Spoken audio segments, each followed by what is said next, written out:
Assalamualaikum warahmatullahi wabarakatuh. Kembali lagi bersama saya Hati Mulyati, CGP Angkatan 11 dari SDN 3 Cidolog, Kabupaten Ciamis. Kali ini saya tidak sendiri, saya ditemani oleh Ibu Pipit. Beliau merupakan guru bahasa Inggris di SDN 3 Cidolog. Assalamualaikum Ibu Pipit. Waalaikumsalam Ibu. Bagaimana kabarnya hari ini? Alhamdulillah baik. Alhamdulillah baik ya Bu ya. Nah Ibu, hari ini kita akan melakukan percakapan praobservasi ya, di mana percakapan ini dilakukan sebelum nanti kita melakukan supervisi kelas, di mana supervisi kelas itu yaitu tujuannya untuk mengetahui dan mengevaluasi proses pembelajaran yang telah Ibu lakukan selama di kelas. Nah, lalu kenapa kita melakukan percakapan praobservasi? Jadi, percakapan praobservasi ini dilakukan agar Ibu menjadi lebih siap dan tentunya menjadi lebih percaya diri saat nanti melakukan proses pembelajaran, sehingga apa yang Ibu lakukan pembelajarannya menjadi lebih bermakna. Seperti itu ya. Nah, namun di sini saya memiliki beberapa pertanyaan Bu. Yang pertama yaitu mengenai tujuan. Nah, kira-kira tujuan pembelajaran apa yang ingin Ibu capai dalam pembelajaran nanti? Baik Ibu, saya izin menjawab. Yang pada pembelajaran nanti, tujuan pembelajarannya itu ada dua Bu. Yang pertama, peserta didik mampu mengucapkan kata like dan dislike dalam bahasa Inggris dengan tepat. Lalu yang kedua, peserta didik mampu menulis menggunakan kata like dan dislike dengan benar. Baik, jadi nanti ada dua tujuan pembelajaran yang ingin Ibu capai. Lalu area pengembangan yang mana yang ingin Ibu capai dalam pembelajaran nanti Bu? Nah, dalam pembelajaran bahasa Inggris nanti, saya akan melakukan dua penilaian. Yang pertama, pengetahuan dan keterampilan. Kalau dalam pengetahuan, nanti peserta didik bisa menguraikan kata like dan dislike dalam bahasa Inggris. Lalu untuk keterampilan, peserta didik mampu berbicara dalam bahasa Inggris dengan benar dan percaya diri. Nah, jadi area pengembangannya ada dua ya. Yang pertama pengetahuan tentang menguraikan kata like dan dislike dalam bahasa Inggris, dan yang kedua keterampilan yaitu untuk supaya peserta didik mampu berbicara dalam bahasa Inggris yang benar dan percaya diri. Nah, lalu selain itu strategi yang Ibu siapkan atau persiapan nanti saat melakukan pembelajaran apa saja sih Bu? Misal mulai dari metode atau medianya. Baik, yang pertama tentu saja saya menyiapkan rencana pembelajaran atau modul ajar ya Bu. Lalu saya menyiapkan materi, bahan ajar, LKPD, dan media pembelajaran serta strategi pembelajaran. Yang pertama saya menyiapkan materi pembelajaran. Selain itu saya menyiapkan media pembelajaran yang menggunakan aplikasi edukasi gitu Bu. Aplikasi itu saya harapkan mampu meningkatkan speaking skill peserta didiknya. Jadi nanti kemampuan berbicara dalam bahasa Inggris itu meningkat dengan menggunakan permainan tersebut. Lalu strategi pembelajarannya itu saya menggunakan diskusi kecil. Jadi strateginya yaitu menggunakan permainan edukatif ya, yaitu berupa apa Bu? Kalau boleh tahu saya aplikasi Wordwall. Iya. Nah, selain metode diskusi kelompok kecil, ada lagi metode yang lainnya Bu? Sepertinya tanya jawab dan penugasan. Baik Bu. Nah, lalu kira-kira kapan nih waktu pelaksanaannya Bu? Insya Allah di Selasa depan di kelas 3 pembelajaran ke-1 dan 2. Baik, nah jadi insya Allah nanti di hari Selasa depan ya Bu ya, saya akan masuk ke kelas 3 di jam pertama dan kedua. Saya akan melakukan observasi kelas di kelas Ibu. Nah, selama proses pembelajaran nanti saya akan mengamati dan tentunya mencatat hal-hal yang terjadi selama proses pembelajaran. Nah, selain observasi, Bu, nanti setelah kita melakukan observasi kelas, nanti kita akan melakukan percakapan pasca observasi juga, yang nanti akan didampingi juga oleh pengajar praktik tadi ya. Nah, dari percakapan hari ini barusan, dari percakapan praobservasi, kira-kira apa nih yang Ibu dapat? Saya menjadi ada gambaran Bu bagaimana menyiapkan media seperti itu, dan saya bisa mempersiapkan dari sekarang untuk lebih baik gitu. Baik Bu. Nah, terima kasih ya Bu ya untuk waktunya untuk percakapan hari ini. Sampai jumpa lagi nanti di kegiatan observasi dan juga di kegiatan pasca observasi. Nah, demikian percakapan praobservasi kali ini. Sampai jumpa di observasi dan kegiatan percakapan pasca observasi untuk selanjutnya. Assalamualaikum warahmatullahi wabarakatuh. Assalamualaikum warahmatullahi wabarakatuh.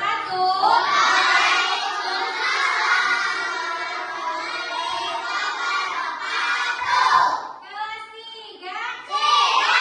Good morning everybody, how are you? I'm fine. Good morning everybody, how are you? I'm fine. Good morning to you, good morning to me.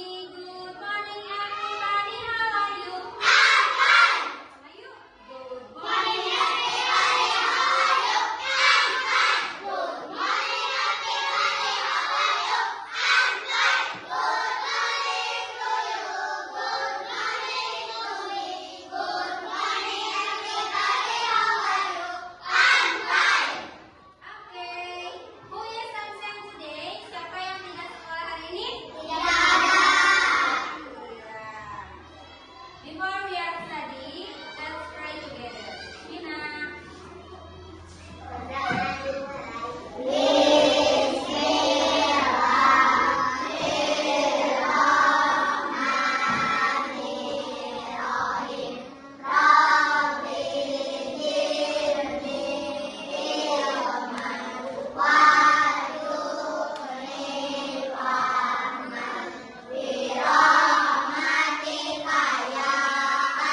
wabarakatuh. Berjumpa kembali bersama saya Ati Mulyati, CGP Angkatan 11 dari SDN 3 Cidolog, Kabupaten Ciamis. Kali ini saya akan melakukan percakapan pasca observasi dan saya masih ditemani oleh rekan saya yaitu Ibu Pipit Fitriani. Beliau merupakan guru yang telah diobservasi dalam kegiatan supervisi akademik. Dan saya juga saat ini ditemani oleh Bapak Gigin Pinanjar. Beliau merupakan pengajar praktik di program CGP Angkatan 11 di Kabupaten Ciamis. Bu Pipit, di dalam percakapan pasca observasi ini saya akan melakukan atau menanyakan beberapa pertanyaan terhadap proses pembelajaran yang telah dilakukan selama kemarin melakukan observasi kelas. Nah, hal ini tujuannya yaitu untuk mengevaluasi sejauh mana proses pembelajaran yang telah Ibu lakukan di dalam kelas. Seperti itu, Bu. Nah, adapun pertanyaan yang pertama yaitu mengenai perasaan Ibu. Bagaimana nih perasaan Ibu setelah kemarin melakukan observasi di kelas? Baik, walaupun bukan hal yang pertama ya Bu, tetapi masih saja ada rasa gugup. Tetapi alhamdulillah semuanya berjalan dengan baik. Alhamdulillah berjalan dengan baik ya Bu ya. Nah, Ibu bisa diceritakan kembali bagaimana area pengembangan yang ingin Ibu kembangkan selama proses pembelajaran, serta bagaimana langkah-langkah pembelajaran yang Ibu lakukan selama melakukan proses pembelajaran tersebut. Ya, untuk area pengembangan yang saya lakukan adalah penilaian pengetahuan dan penilaian keterampilan. Dalam penilaian pengetahuan, peserta didik diharapkan mampu untuk menguraikan kata like dan dislike ke dalam kalimat bahasa Inggris dengan baik dan benar. Untuk penilaian keterampilan, diharapkan peserta didik mampu berbicara dalam bahasa Inggris dengan percaya diri. Nah, untuk tahapan pembelajaran seperti biasa, yang pertama kegiatan awal. Di sana diisi dengan berdoa, absensi peserta didik, lalu persepsi dan pertanyaan pemantik.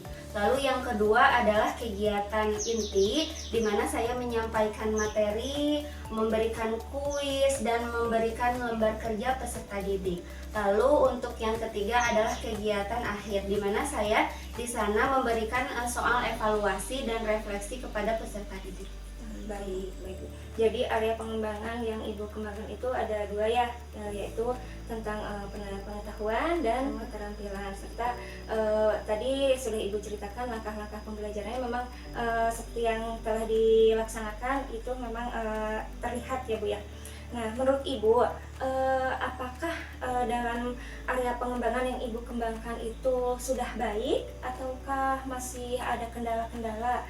Nah, jika memang ada kendala, kira-kira apa kendala yang Ibu hadapi selama melakukan observasi tersebut? Iya, kalau menurut saya sudah baik Bu, tetapi memang ada kendala seperti peserta didik kurang aktif dalam mengikuti pembelajaran seperti itu. Iya, jadi masih ada siswa yang kurang aktif dalam mengikuti pembelajaran. Memang ya Bu ya, itu merupakan permasalahan hampir di setiap kelas, selalu ada saja siswa yang kurang aktif dalam mengikuti pembelajaran. Nah, kira-kira untuk mengantisipasi untuk selanjutnya dalam pembelajaran selanjutnya supaya siswa itu semua terlibat aktif dalam proses pembelajaran, apa yang akan Ibu rencanakan ke depannya? Baik, untuk rencana saya selanjutnya adalah saya merencanakan pembelajaran berdiferensiasi ya Bu. Sebelumnya saya akan melaksanakan asesmen diagnostik. Nah, dari hasil asesmen diagnostik itu saya akan mendapatkan hasil dan nantinya peserta didik dikelompokkan menurut gaya belajar. Oh, baik. Jadi rencana Ibu ke depannya yaitu ingin menerapkan pembelajaran berdiferensiasi. Betul. Dengan memetakan sesuai dengan gaya belajar mereka agar pembelajaran berlangsung dengan nyaman, menyenangkan, serta bermakna. Iya, baik. Nah, kira-kira kapan nih Ibu akan mulai melaksanakan perubahan atau memperbaiki dari proses pembelajaran yang telah Ibu laksanakan? Ya, saya ingin secepatnya Bu, karena ini bersangkutan dengan peserta didik dan dengan perkembangan peserta didik begitu. Baik Bu. Nah, semoga perubahan dan perbaikan yang Ibu rencanakan tadi bisa dilaksanakan dengan baik, bisa diselesaikan dengan baik, sehingga pembelajaran bisa berpihak pada murid dan pembelajaran yang dilakukan bisa lebih bermakna ya Bu ya. Iya, baik. Saya tunggu kabar baik untuk selanjutnya ya Bu ya, tentang pembelajaran Ibu. Baik, sama-sama Ibu. Nah, untuk selanjutnya saya beri kesempatan kepada Bapak Didi Ginanjar selaku pengajar praktik jika ingin memberikan umpan baliknya terhadap kegiatan kali ini. Silakan Bapak. Ya baik, bismillahirrahmanirrahim ya. Assalamualaikum warahmatullahi wabarakatuh. Observasi yang sudah dilaksanakan oleh calon guru penggerak yaitu Ibu Ati kepada rekan sejawat ya. Saya menyimak tadi dari hasil percakapan pasca observasi bahwa pembelajaran yang dilaksanakan oleh rekan sejawat sudah berjalan dengan baik dan hampir sempurna, namun tadi ada beberapa kekurangan ya. Tapi dengan diadakannya observasi ini kan bukan untuk mencari kekurangan, tapi untuk mengembangkan apa yang perlu dikembangkan agar lebih baik lagi gitu kan. Nah, yang tadi dirasa kurang berarti nanti kedepannya agar untuk dikembangkan di observasi berikutnya. Kemudian sebelum itu saya mengucapkan terima kasih kepada Ibu Ati yang sudah melaksanakan observasi tugas calon guru penggerak ya, supervisi akademik, dan juga terima kasih kepada Ibu Pipit ya atas ketersediaannya untuk diobservasi gitu ya. Mudah-mudahan bukan hanya Ibu Pipit dan Ibu Ati, tapi semua rekan guru yang di SD 3 Cidorog ini bisa saling mensupervisi akademik gitu ya, agar nanti keterampilan kita dalam melaksanakan proses pembelajaran semakin berkembang dan pembelajaran yang dilaksanakan itu semakin ideal gitu ya. Mungkin itu saja yang bisa saya tanggapi. Sekali lagi, yang sudah dilakukan oleh Ibu Ati sangat luar biasa dan sangat sudah bagus sekali. Terima kasih. Assalamualaikum warahmatullahi wabarakatuh. Waalaikumsalam warahmatullahi wabarakatuh. Terima kasih Bapak atas umpan baliknya yang diberikan. Semoga apa yang Bapak utarakan bisa bermanfaat bagi kami, terutama dalam proses pembelajaran, sehingga bisa memberikan pembelajaran yang bermakna bagi murid-murid kami. Demikian rangkaian kegiatan supervisi akademik, mulai dari percakapan praobservasi, mulai dilanjutkan ke kegiatan observasi kelas, dan diakhiri dengan kegiatan percakapan pasca observasi. Terima kasih saya ucapkan yang sebesar-besarnya untuk Pak Gigin juga Ibu Pipit atas ketersediaan waktunya. Akhir kata saya ucapkan wassalamualaikum warahmatullahi wabarakatuh. Waalaikumsalam warahmatullahi wabarakatuh.